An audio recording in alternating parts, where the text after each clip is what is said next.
Facciamo l'impasto della pizza. There we go. Andiamo! Welcome back to Tasty Business.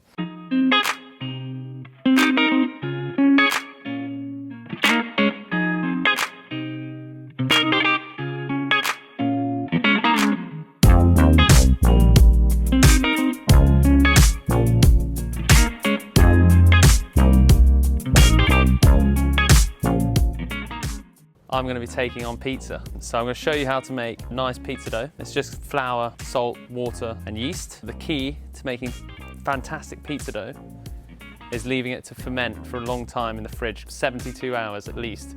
So me and Rollo are going to be camping out here for 3 days until the pizza dough is ready. We're going to be cooking it in the Gozney Roccbox. Absolutely incredible piece of kit. It's gas fired, gets up to 500 degrees, cooks a pizza in a minute. It's bloody amazing. Literally get that Neapolitan style pizza in your garden, dans le jardin. Good French. Should we get cracking? Let's make some dough. So I'll do a bit of Italian on Duolingo. Vamos! Stop filming me, Rollo. So for the pizza dough, we need 00 flour, salt. I'm using dry yeast, instant dry yeast, and water. 00 flour is a fine milled wheat flour, and it's got low gluten content. With the instant yeast, we've got about just under a teaspoon of that. It's like 2 grams of instant yeast to 600 grams of flour. You can just add the instant yeast straight in because that's going to dissolve. If you're using fresh yeast, you'd want to put it into the water and let it dissolve into the water. Okay, so we can just give that a good stir around, just disperse it in the flour. And then with this, I'm going 75% water. Now you want the water to be you don't want it to be too warm because we don't want the dough to prove too quickly before we put it in the fridge. And then we're going to add that into the flour. Add it all in. You can pull that together just with your hands. I'm just gonna start to bring it together with a spoon, and then I'll start kneading it on the surface with my hands. So you just want to bring it together to like a nice dough where all the flour is hydrated. Make sure there's no dry bits.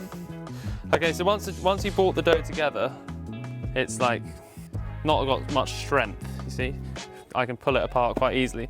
We now need to knead that to build the strength in the dough. So I'm going to pull that out onto the work surface, chuck the dough out onto it. And you just start by pulling back, pushing with the heel of your hand, and you can pull back. And it's like a quarter turn. So you see how I turn the dough like that, and then I push. So you fold it, roll it back up, push, roll it back up, and push, roll it back up, and push. You should start to feel results quite quickly. I mean, it's a great workout for the arms. You can already see it starting to like stretch a bit further. Someone's been pissing you off. This is a great one to get. Take your frustration out on it. We've got a bit of strength in the dough. What we're going to do now, spread it out, and we're just going to fold the salt in. So the salt, it flavours the dough. We need to knead it again after we put the salt in because the salt will naturally break down the gluten that we've already strengthened. So we've got to add it in and then knead again. Okay. So we're going in with the salt. Just wrap it up. You notice how it's not like a super wet dough. It's quite firm.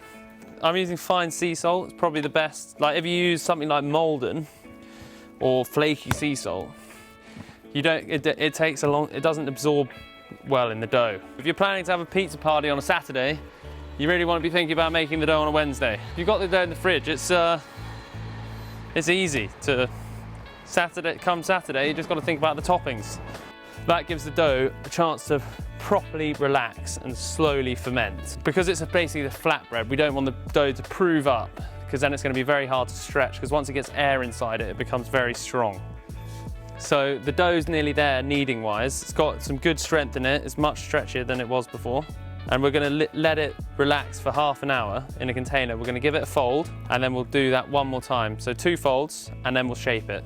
Once the dough's ready, use a little bit of oil to line a a plastic container. And I mean, if you want to make bread and you're serious about making bread, this is one of the pieces of equipment that you definitely need. And pizza's bread.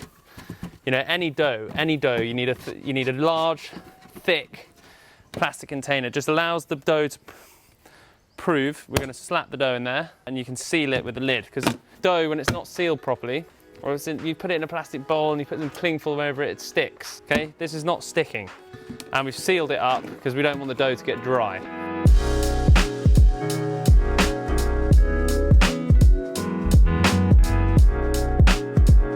Dough's been relaxing. You can see how when we put it in the bucket, it was in like a round, and now it's filled out the bottom. It's relaxed. Okay, so we're just gonna give it that bit of strength back.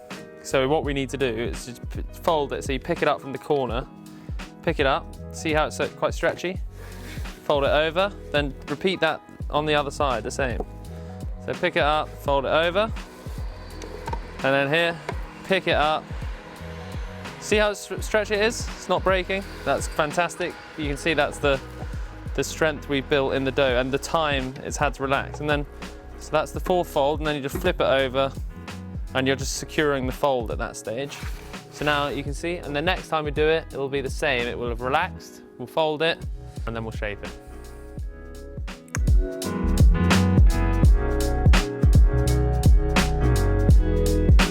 So now the dough has had 2 turns and it's been folded twice. We're going to turn it out onto the surface, and we're just going to portion it up, 200-gram balls.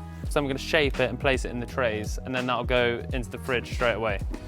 Okay, so you just take that out, get your scales set to 0 on grams, and we can just portion it up into 200-gram balls. Oh, straight in with the 200. Oh. Done this before. Okay, so you want trays and you want to be able to separate them nicely, and all you're going to do is flour the bottom of the tray. So max in this size of tray, 3 per tray. And then with the dough balls, what you want to do with your hand, dry surface, just form it into that. So you've got a cupped hand basically, and just building the tension over the top of the dough. So what we're looking for is that smooth shape on almost like you're rolling a bun, if you get me. And just seal it at the bottom with you can sort of drag it down towards you to seal it at the bottom. Just lift that up, place that in the tray. Once you get on the tray, lid on in the fridge for 3 days, okay? So lid on. But these have got to go in the fridge fully covered. So if you've got a plastic container, just clip the lid down. I'm just gonna have to cling film this, put it in the fridge, and it's gonna be in the fridge for like 3 days. See you in a few days.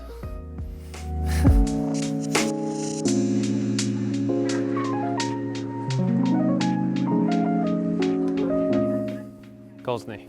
Had to buy myself a Gozney because I thought Pizza Saturdays was the thing. I mean, why these are so fantastic is because they get up to like 500 degrees. You can adjust the flame at the back, and I always start off with a big flame to start, and then small flame, turn it down so you don't burn the crust, and you've got to turn it all the time in the oven. Okay, so pizza oven's on. I suppose what we should do is we should get down to business and make tomato sauce. We're just going raw canned tomatoes, and then you just season that up with really good quality olive oil, salt, and oregano, and a bit of garlic. We're using Italian tomatoes, good quality, and you don't really want all of the extra juice from the tin. So what you can do is you can get the tomatoes out on their own. See what I mean? So we're going for just nice peeled plum tomatoes. San Mazzanos. So all I'm going to do is just crush these tomatoes with my hands so we get a nice clean pulp. What you don't want to be doing is blending the tomato because it gives it a weird texture.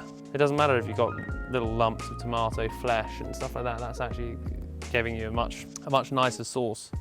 I'll just wash my hands. You can taste the tomato, you know, it's tin tomatoes. Like I said to you before, it's important that you understand what it tastes like before it's been seasoned. It's really important. So we're gonna go salt,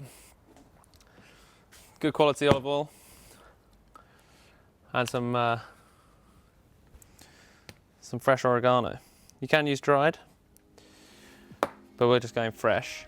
And then a little bit of garlic. I'm gonna slice it thin.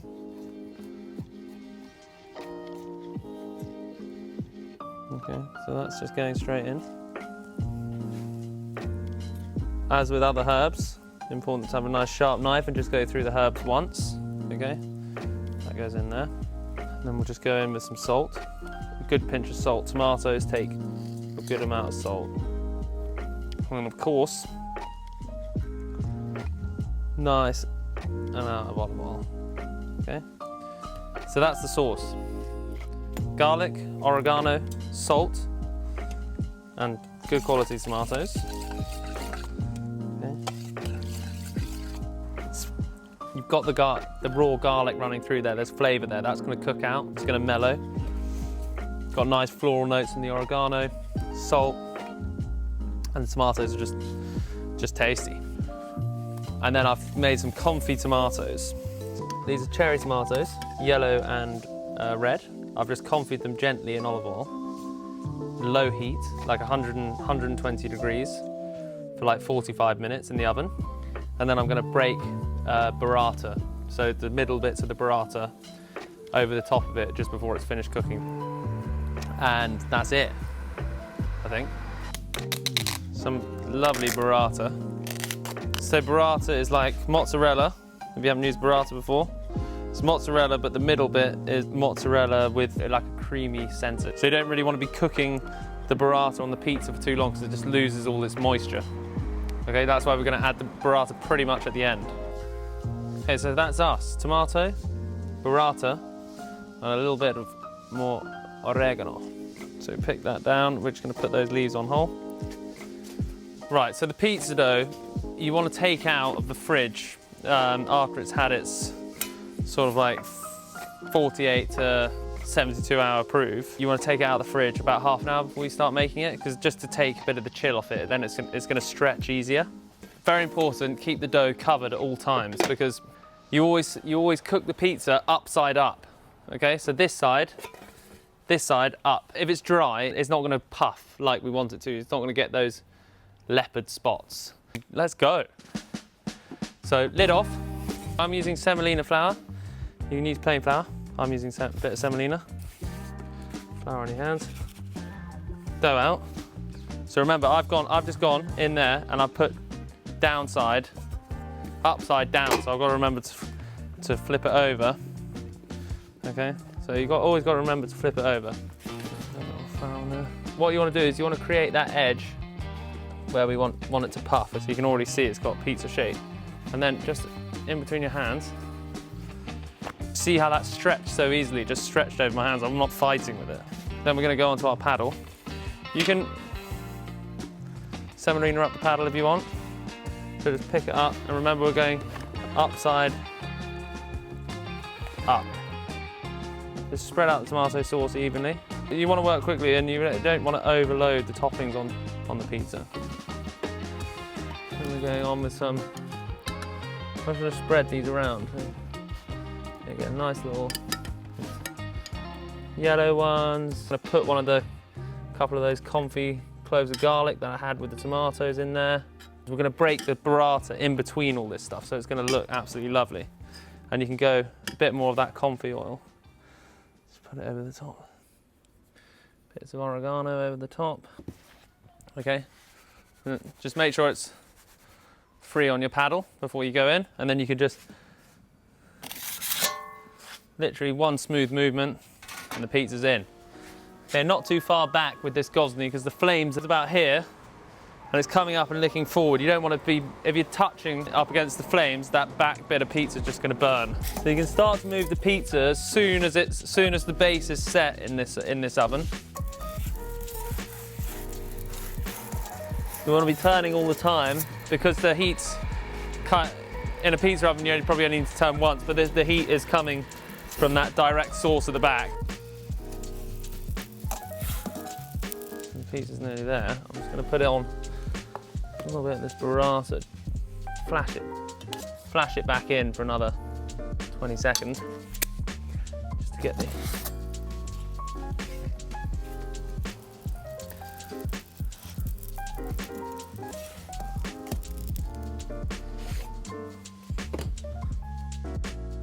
can if you fancy a bit more oil, touch of this black pepper. And there you go, that's my pizza with confit tomatoes and burrata. I'm gonna take that.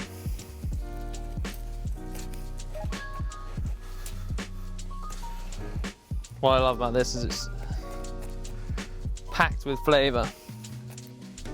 No, I try not to burn myself. You can see a nice cook underneath.